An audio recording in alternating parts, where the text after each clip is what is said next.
Just a quick video. I bought a bunch of these Sonoff basics to use as light switches because I saw on some YouTube videos, etc., that if you put a switch in between gpio 14 and ground, that you will get that you'll be able to use your normal wall switch as the switch, as well as your mobile phone or whatever else, if this then that, etc., to control your light. The only problem is when they all arrived, they had, as you can see here, they had ground, TX, RX, 3 volts, and what's that, 102, and 102 is just your normal override switch. And I looked everywhere online and YouTube videos. Well, I say I looked everywhere. I spent half an hour looking everywhere.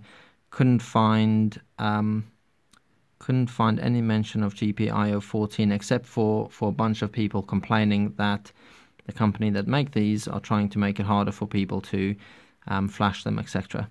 But I started just trying a bunch of these connectors to see if I can figure out if any of them can be used. I didn't want to flash them. I just want to use them as is. It's less work, install them, etc. I eventually found this here key. You can see just there it says key. So if I turn it the other way around, there you go.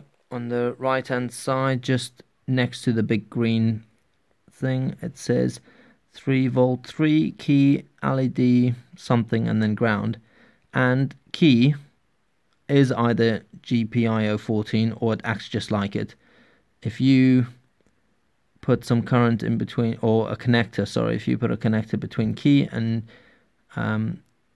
GND ground, it switches.